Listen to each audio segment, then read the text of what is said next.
Here we go. Welcome everybody to another Compassionate Citizens podcast. I am Emily and one of the co-hosts of the show, along with Kurt Roscoe. And today we have Jennifer A. Whitaker on with us, who's been helping us as of late with this show. She also has her own podcast series on different topics. However, this Compassionate Citizens podcast is a part of the World of Ability Podcast Network and was inspired through Norland Dimmitt out of Chicago and his Compassionate Citizens project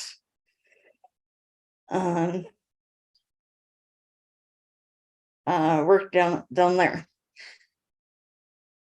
So it's been going for a couple of years now. And so if anybody is interested in joining us, just to let me know. It's kind of all about keyword compassion. But I'm going to let's over to Jennifer. Hi, Jennifer. Hey there, everybody. Welcome in. Thanks for joining us. Are we live, Emily, on Clubhouse? No, we're not at the moment. Okay, so please get us on there on both if you can, mine and yours if possible. And I'll go ahead and get this conversation started while you do that. For those of you who are already tuned in, thank you for joining us. If you have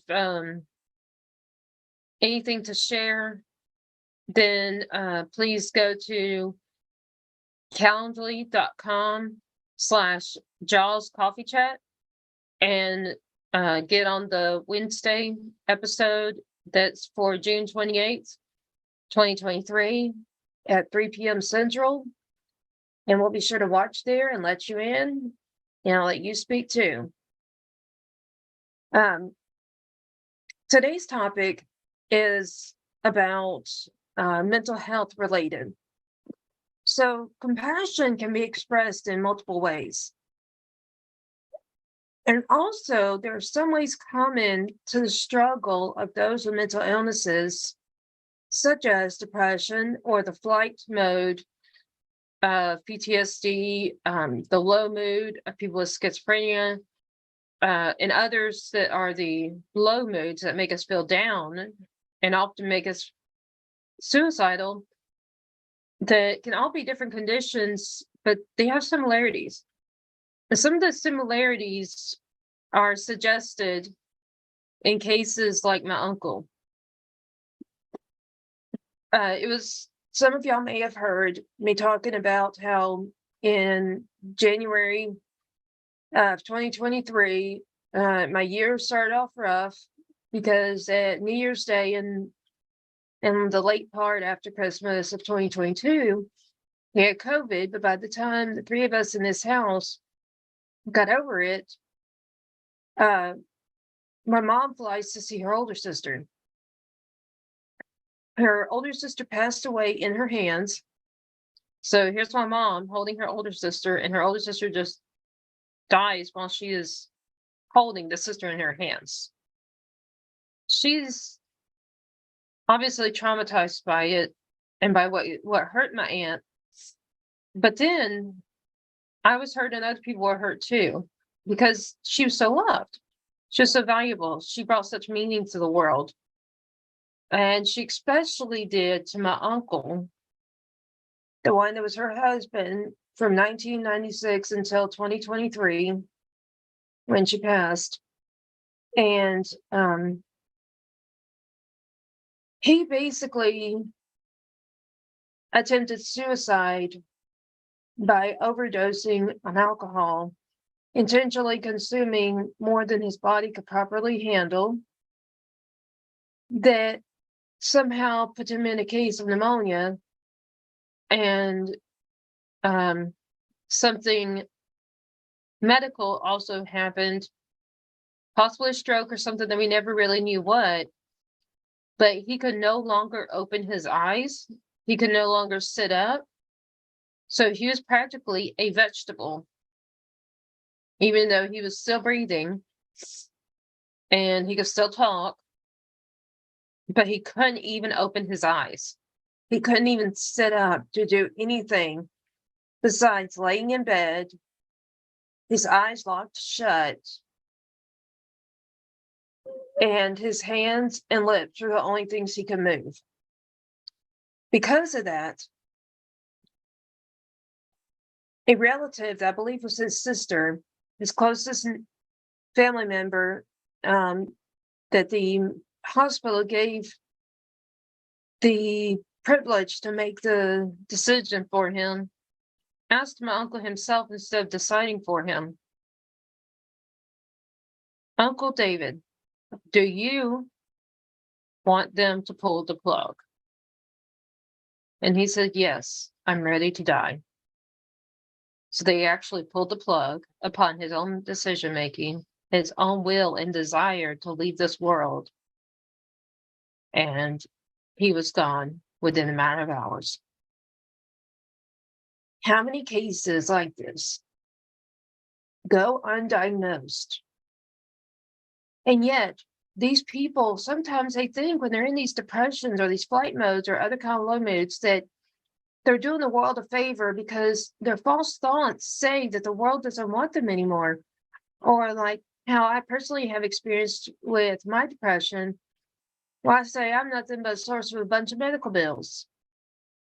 Well, there's a lot of people out there that love to read my book since I'm an author. They love to listen to our podcast and so much more.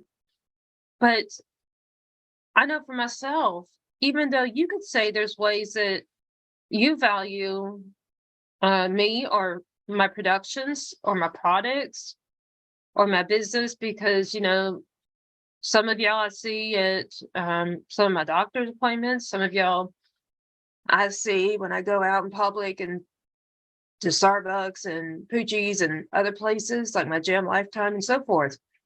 There's some of y'all that have seen me, and I see locally in the part of Houston where I live. But in spite of how many people know me, I personally also struggle with when I get depressed, thinking the world is better off without me.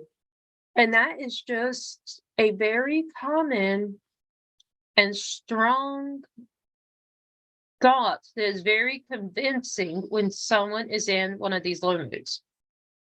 They're not just intentionally being selfish, knowing that taking their own life is the most selfish thing they could do, robbing so many people of the different values they brought, that those values would be taken away from the people around them if that somebody decides to commit suicide. And because it's so robbing, people lose a best friend, a dad, an uncle, a brother, so many other values. His two neighbors lost a best friend, and so many other people whose lives he encountered, he interacted with. He could even be the person at the church, and he supported them financially, and he robbed them of whatever funds he used to provide. That's how they could keep their church afloat. As many of us Christians know that the Bible says that we are to give 10% of our income to the church. Well, with him doing that, he robbed the church of whatever portion of income they used to fund a church and to have a church for him to go to. That was his portion he was putting in. So even in cases like that he may not actually know the pastor. He might not know the accountant that's in the background working in the administrative offices for that pastor that's the owner of the church, and so many other people that he may never know, but he impacted because his money gone because he robbed his own life, committed suicide. that means that church doesn't have those funds. You never know when that could have been the make it break it, that then they didn't have enough money to have an accountant. And they're going upside down and their business is going to collapse and there won't be a church anymore. Because there's so many businesses that are struggling. It's kind of a debate right now whether we are in a good or bad economic time. Because there's a lot of businesses that are hiring. It seems in at least the area where I live, that's the greater Houston, Texas area, every business on every corner is hiring. There's enough jobs that everybody can have 2 or 3 full-time jobs in order to fill all openings that are job opportunities in our area. I've heard that some people think different, so I don't know if it's different in other local areas from our local area and how that compares to the national average status of the economy. But still, that situation with the economy is getting worse when someone robs us of a working citizen too. That means we have another company that has another opening, but not necessarily enough people to fill these jobs. So companies are hurting because they don't have the skills they need. And all this to say that as simple as he could have thought that this one person leaving the world would be no big deal, all of this bigger stuff was impacted. And all of these bigger problems lead us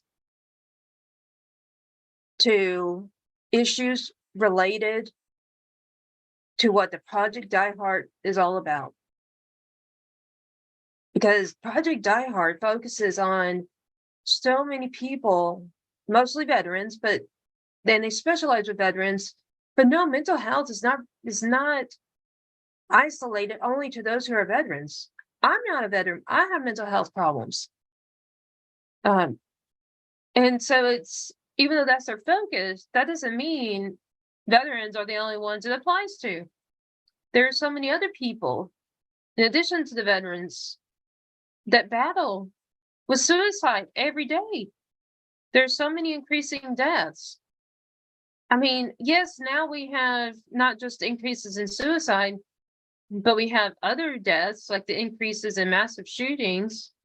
That's been more than 1 per day in 2023, to where we're, by March, we had 147 massive shootings and so many deaths already that were way more than the number of days we're in the year. So lives are going quickly, but we need to do what we can to hold on to our own life, hold on to the lives of those we love and care about, be there for one another, and show compassion. Compassion, like sometimes with my best friend. So we both have mental illnesses. We both go through these low moods, even though the different diagnosis. But at the same time, I'm not a therapist. I'm not a psychiatrist or anybody else that has professional background in psychology to provide help. But I do know how to lend an ear. Ask her, what's on your mind? Listen. But don't respond until they're done and say, what else is going on? Listen. Then ask, is there anything else bothering you? And then listen. You may be like me, where you don't have the professional background to help somebody, but that doesn't mean that you can't help that somebody by at least just listening, even though you can't necessarily feed them with feedback. You don't necessarily know the answer and solutions to their problems. There's so much relief that person can get by just being heard. And yes, sometimes listening to them means a vent. But understand, venting is kind of like being angry, but it's not you they're angry at. It's just they're sort of taking it out on you for the purpose of releasing the pressure and then moving on because they're past that episode. I do that with my best friend. She does it with me. And personally, since we're both Christians, when we feel like we just can't figure out what to do about that problem, which is so frustrating, the one listening will ask, "Can I pray for you?" And we actually say a prayer together, asking God for the revelation that shows us what is the resolution or answer to our concern. What's the answer to a problem we're facing or something. And that's not to say that everybody has to be a Christian, but even if you have a different God, it's therapeutic to turn to religion when you can't find a solution, especially when that's to a point that you or the loved one, friend, uncle, dad, mom, whoever, is battling with suicide because of how horrible and overwhelming the problem has been or is at the moment. And those of us that have anxiety tend to magnify it. We tend to see the problem a whole lot worse than it really is. All this to say, suicide is a big problem. And this is my second time in my life to lose a family member to what was basically suicide. And some people never get over it among those who live and who lost the one who committed suicide. But that person is no longer here to know all the hearts they broke. So we, as people with mental illnesses or depression or anything else that causes us to get suicidal, have to think, how many hearts would I break if I left? Who would it impact? A friend, a mom, an employer, a subordinate, a coworker, a doctor, a therapist, best friends from church, somebody else at church, somebody else at the gym if you're someone that's physically active like I am, someone else that you rather hang out, like for me it's Starbucks or it's Poochie's Coffee, or even our favorite cashier at our favorite store. They don't know us as friends, but you never know. You may be the cheer of their day. The good moment is when you're there and you're talking to them and interacting with, asking how their day's going and just listening, because they're having a hard day with other customers. They're being rude to them. It can be some of the most simple, smallest moments, and people that we think are so far-fetched in terms of not being a close friend, but yet we have the biggest impact on. There are so many people you impact, even if you're one of those that says you don't have any friends, or you have friends but you don't have any family. That doesn't mean there aren't hearts you would break. And people that would then go through what you did, who may not already have depression or may not already have PTSD to have flight mode, but they will, with a traumatic event affecting them of losing you as a best friend, as a daughter, as a son, as a dad, as a mom. And it is the most selfish thing you can do, robbing so many people of that somebody that somehow makes or has made a difference in their life. And yet, to leave them with a debt, with all of your stuff to somehow do something with your house, and to find out some way to get into your social media accounts, even though you never gave them a password, and to somehow get in to your computer to somehow access your bank, to tell them to close the bank account when you never even gave that password. And all these other stressors that come, they have to deal with that. If you hurt yourself, they have to deal with all that. In addition to your burial, in addition to the emotions it gives them, driving them into their own course of depression and PTSD. It's not pretty. You're going to rob your whole family of happiness, your support system, whoever it is. And this is where it ties into the Project Die Hard and making people aware of how bad the numbers are and how many people die from suicide every day. And the case is with some like my uncle, he was going through depression as his reaction of losing my aunt back in January.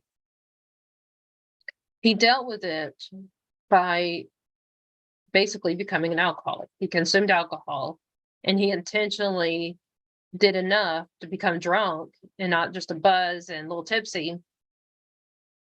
And he wasn't happy with his real life.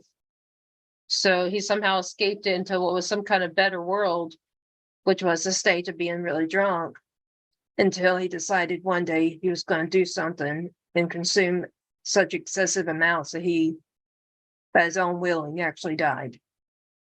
Even though it was a couple of days later that they pulled the plug. But then again, it was his own request. No one ever thought to take him to a mental hospital.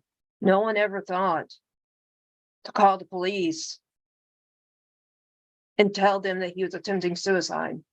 He was put in a medical hospital, and the medical hospital followed his wish for death. This is a problem that is at least national. People who do not have the diagnosis don't necessarily lack the struggle. They can have the struggle and just not be diagnosed.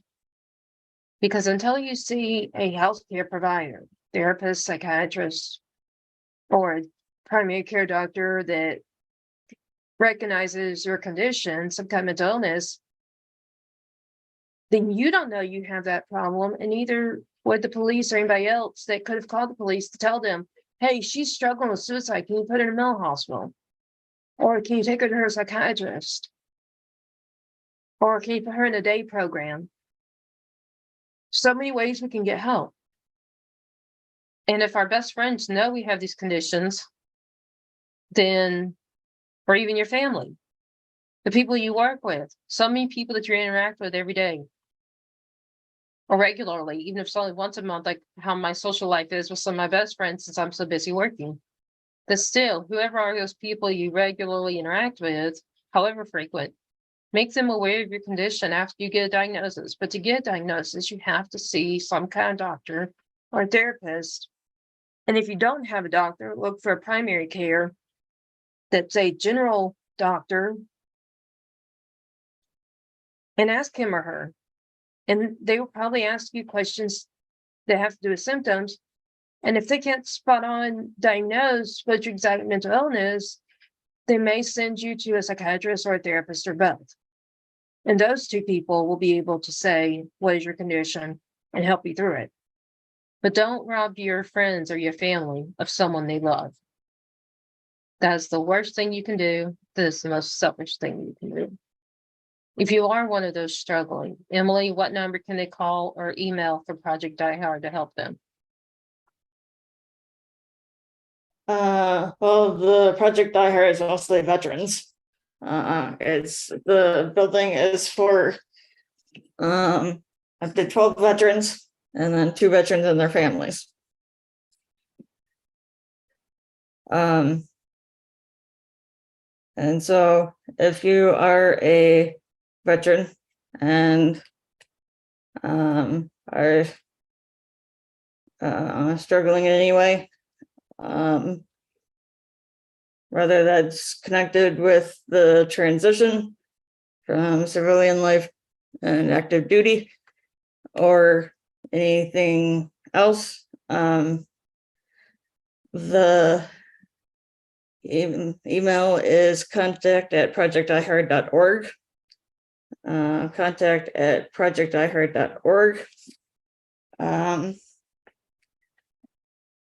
And the phone number is 270-366-6189. 270-366-6189 for the phone number to Project Die Hard.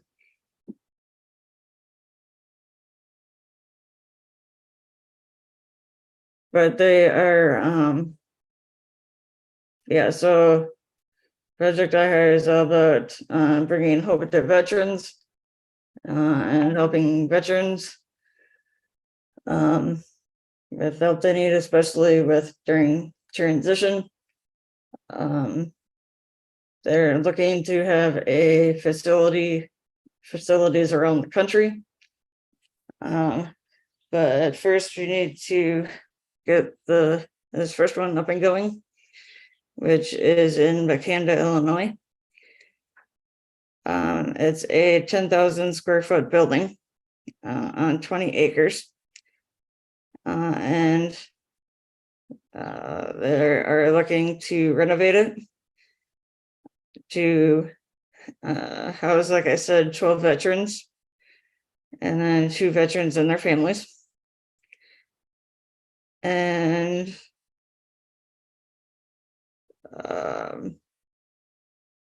so if anybody is interested in helping out Project I Heart, whether that's financially in a donation, volunteering, coming on our Monday Mission podcast that Project I Heart puts on every Monday at 7:30 p.m. Eastern, or in any other way, feel free to reach out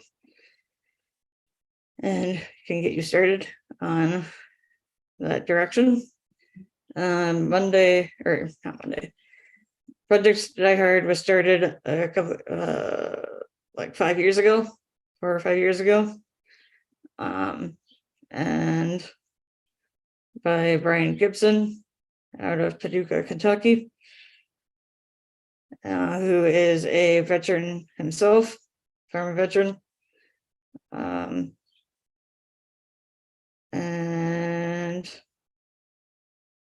Jen, it looked like you were going to maybe say something at one point. Is there something you're going to say, or no?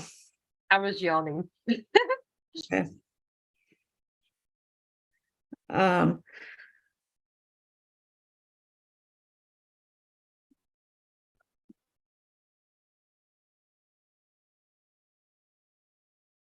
So yeah, that's kind of a little background about Project I Heart. So how about, is there a phone number someone could call if they are not a veteran, but they're battling with it? Well, I mean, they could probably still call the Project I Heart number, but they may get referred to other places. There's a I'm not sure I know any phone numbers off the top of my head. I have to look, but there is like a I think there's like a suicide There's a line, suicide hotline. There's a suicide hotline. and Can then you look look it up. that up and provide that for our listeners? I'd have to look it up here. I think Right, there's that's why also I asked. like a Look crisis it up and hotline provide somewhere it. too. Where? I think there's like other mental health organizations. Well, yes, there's always the possibility that someone could call 911. And when the answering service, the operator, whoever asks, what is your emergency? Tell them that you're having a mental health crisis. And if they ask if anyone's life is in danger, tell them that you're attempting suicide or that you have suicidal thoughts and tendencies. And in some cases, like I know in Texas, our counties have mental health services that are emergency answering services, or emergency response services, I should say. So like in my case, in the Houston area, my county would send a professional, it's a social worker from the Fort Bend County funded, like tax paid mental health entity called Texana. And I know in Harris County, when we used to live there, another county in Texas, then it would be the Harris Centers, which is their government tax funded mental health clinic. Their social workers would be sent to my house. And they would basically assess us as opposed to being an actual police, but you're still calling 911 to reach this. And that social worker would try to work through the problem with you. And if they can't get you to a point where you have a resolution and suicide isn't your temptation anymore because, oh, I'm just going to go call that person and deal with this problem myself instead of trying to hurt myself to get away from it. Or something of that nature that's problem solving and walking you through it, trying to get you out of the suicide. Then in those cases, they would contact different mental health hospitals and take you to one with no charge. But now you'd have to have health insurance, or like in Harris County, a gold card that's a program for those in Harris County that don't have insurance. If they go with the county's mental health clinic, they can get a gold card, which is some kind of coverage thing, so they're not charged over a certain point based off what's their income, and that the county deemed that they can afford to pay for each day in the hospital or each appointment with a doctor or whoever. And there are people who are in poverty, and those are all 100% free for. So affordability should not be the determinant, at least I know in how the counties work in Texas with the tax-funded mental health services, including hospitals. That's to say, whatever state or county you live in, that at least in the US, it may not be an actual cop. It may be these mental health service providers that come to our 911 call. But you can still call 911 if you do not know any other number, like the suicide hotline or anything else, and get mental health help. Back to you, Emily. Okay, so I was just looking up here. It looks like somebody could call or text 988, which is a suicide and crisis lifeline. So 988. So like the 211, except this is 988 for suicide and crisis lifeline. Otherwise, I was saying this other number. So the National Suicide Prevention Lifeline. So 800-273-8255. So the National Suicide Prevention Lifeline, 800-273-8255.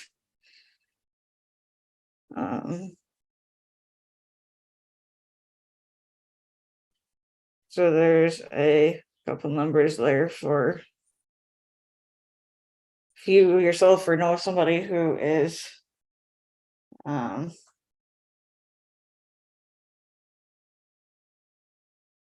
struggling with suicide ideation or crisis, that kind of thing.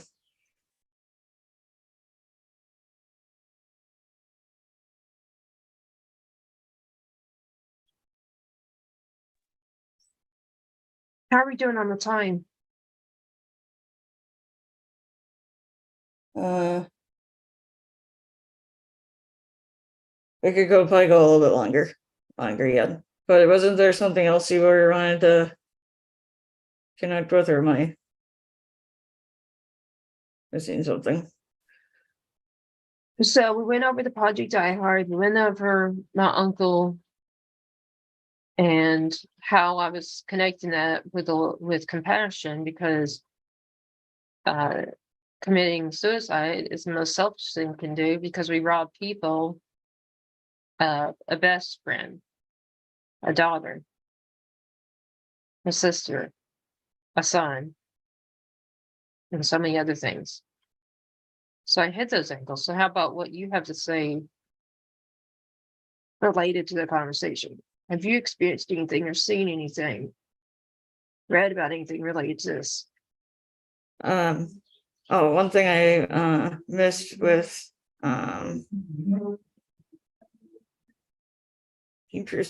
one thing I missed with Project Die Hard,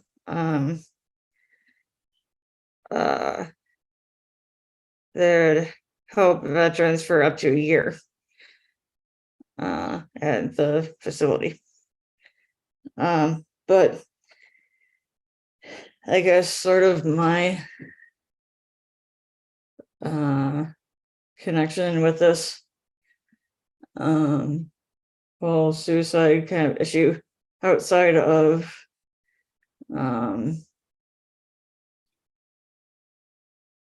helping with the Project I Heart and other kind of mental health, the Autism Society, and other mental health things, is that in January of this year, one of the people in my autism group who was very involved with the Autism Society and among other things around, died, and not sure if we know for sure, but right now it's being said it was a suicide.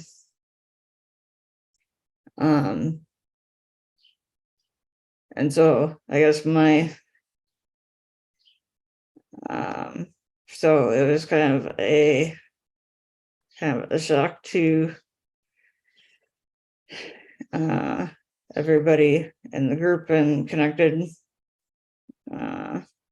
with him. As like you were saying, Jen, the like you don't know everybody that you affect. That's true. And the problem is that when they believe the world is better without them. And I know that from my own experience, that are considered false thoughts, because depression doesn't give us true thoughts. They give us false thoughts that have a negative perspective on our reality. They're distorted or extremely different than the actual reality.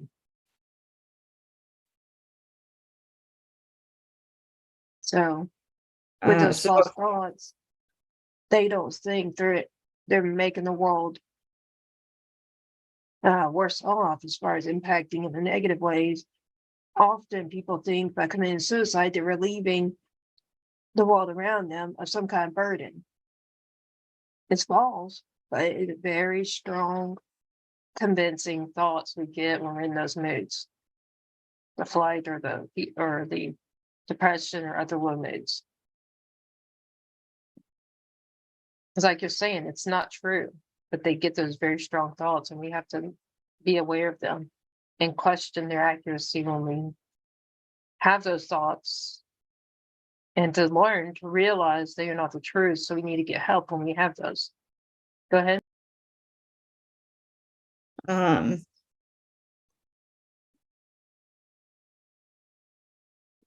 Just trying to kind of make sure, but let everybody know, make sure mental health is a very important topic that shouldn't be really taken lightly. But and to get help if you need help. And if you're somebody who sees somebody who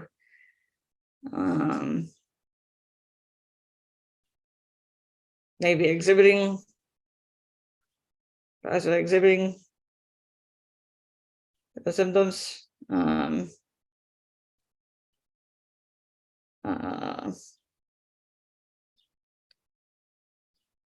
of chickens, I know, because it seemed like with my person in January that he was the always like the happy-go-lucky, nothing that he was involved with everything. That there were no real like serious issues. Well, then here that nobody knew, and then there he ends up committing suicide. And he wasn't exhibiting, as far as at least I could tell, or maybe anybody else. Our doctor wasn't really exhibiting any real like obvious signs of I don't know, be depressed or the whole wanting to commit suicide, kind of that whole realm. But then I think there are other people who, well, then they're the people who show signs and they actually are depressed in the whole thing. But as I was so sure I was going with that. It was, so you might not. I think you were leading up to Sure, the sure. idea that you never knew this certain person was because of how he was one of those that didn't show the signs, even though there are others that make it very obvious in their behavior changes. Yeah. But So to get right, is that what you're getting? yeah, so I guess you maybe never really know, but to not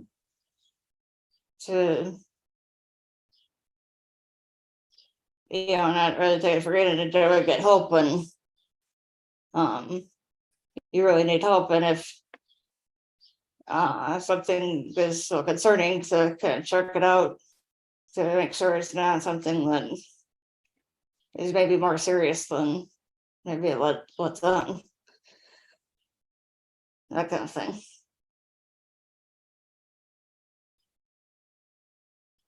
If that makes sense. Well, some of the signs that normal people don't know, or most people don't know, are seclusion. Like, often when we get suicidal, we avoid interaction with other people, we isolate. And like you were saying about this guy, he may have been isolating, and either the people around him didn't know there was a sign of depression, or he was already a loner, one of those that doesn't have much of a social circle, or is shy, so they don't prefer interaction and they prefer being alone in quiet time to gain their happiness, as opposed to an extrovert gets their happiness through interaction with other people. And so in some cases like that, it would be less obvious with someone who's an introvert and already likes being alone than someone who's an extrovert and suddenly they're spending all their time alone, right? Yeah, this guy was involved with a lot of stuff though. So did he get isolated, start to withdraw and take away his time from volunteering or whatever activities and spend more time, not participating? Like stop attending the group or anything like that? Not that I'm aware of. So you were still seeing him until whenever that was the last meeting before this happened? Mm-hmm. Yeah, well, that means even the isolation thing may have been hard for you to see, but then we want to wonder about his parents or whoever he lived with. Was there a possibility they observed things, but they didn't know that's what it was a sign of? Because then there's the whole point of this podcast with trying to bring awareness, because there's so many people, you can see something that's a change and not know that they should be concerned about these loved ones, right? Yeah, I'm not sure if we'll ever know, but it's something to think about and I think they need to also take it serious if they see a change in behavior. Ask them what's going on. How do you feel? What are your thoughts? Or what did you do today when you get together for dinner or something? And if they say nothing, then ask them, so did you just stay home all day, or what do you mean you did nothing? You try to uncover what the nothing is, because often that's a response to the question when it's basically, I did something that I don't want you to know about. And I've seen people, not myself, that say that because they actually attempted suicide. But they didn't want whoever to know because they didn't want to go in the hospital. But that didn't mean they weren't battling it. That they didn't need to at least see their regular psychiatrist or start seeing a regular psychiatrist by going to a general practitioner, like a primary care physician, for that somebody to refer them to a psychiatrist or some kind of way of getting the help they need. If not necessarily going in the hospital, then maybe a daytime program, or the outpatient stuff. Like I'm saying, I've seen a psychiatrist and therapist, for that one appointment that's, with a therapist, an hour per week, or with a psychiatrist, 15 minutes per month or something like that. I think that's one of the keys. When you ask someone what they do that day and they say nothing, it's a sign there's something that they did do and they don't want you to know. And that's why they won't tell you what they did that day.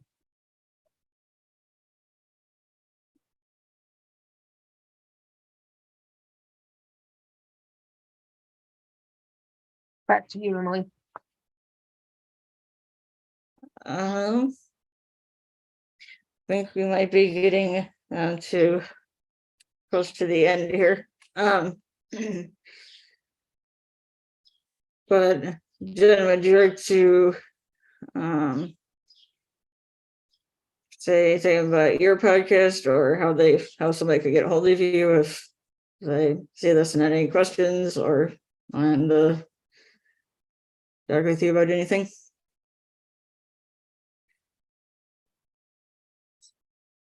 Thank you, everybody, for listening.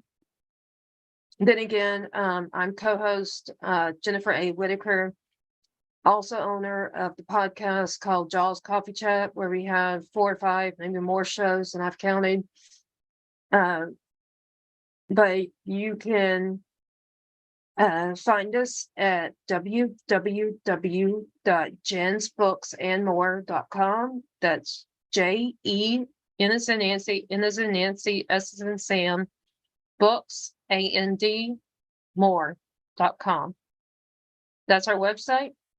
And if you'd be interested in our writing, editing, script writing, book writing, publishing services, movie production, TV series production, or helping as another script writer to be on our team to help produce movies, at least writing the scripts for us to produce with our partnerships, or even any other services we offer that you may find on our website, feel free to schedule with us by going to calendly.com/Jen's Books and More. That's CALENDLY.com/JENNS Books AND More. And that's our Calendly schedule for meeting with me and the other team members related to acquiring services, or even if you have an affiliate program and you want us to talk about possibly being one of your affiliate marketers. There's so many people we work with. If you want us to make you a podcast show, there's so many ways we can help people. So if you're interested in questions or inquiring about any way we can help you, please use that Calendly. If you want to be on our podcast and shine as the guest for our show, then we would interview you on the show based off what you let us know about beforehand. But in order to be on our show, you must schedule the specific date and time by going to calendly.com/Jaws Coffee Chat. CALENDLY.com/JAWS Coffee Chat. And the Jaws Coffee Chat Calendly is for being on our podcast. And the Jen's Books and More Calendly is for meeting with me to inquire about services, partnerships, affiliate marketing, and so much more. You can also text us at 346-439-8393, and that's text only. We typically do not answer the phone when it's a phone call because we're often making our podcast or shooting movies and doing other things behind the scene that can't be interrupted. So that's why we say texting is best, because we can respond to the text when we finish the activity. But calls you can't really take except for at that specific moment. And you and I may not always be available at the same time. So sometimes texting is better. Back to you, Emily.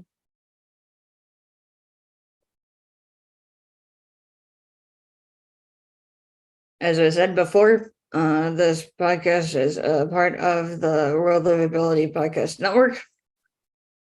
It was started a couple of years ago. I'd like to give special thanks to Jen for coming on here today.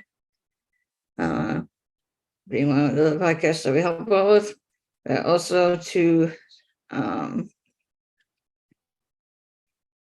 Marcus Hart of Transforming Media, Zach Clinton of the PAC channel, Jay Stoyan of the Disability channel, Lawrence Wingate of Wingate TVs and Studios for replaying this show on their platforms. If you'd have like to reach out to us with any questions, comments, and so on, or like to be on any of their show or any of our other shows that we have outside of this one and Jen's several that she has, can always come with us at podcastengineer54@gmail.com.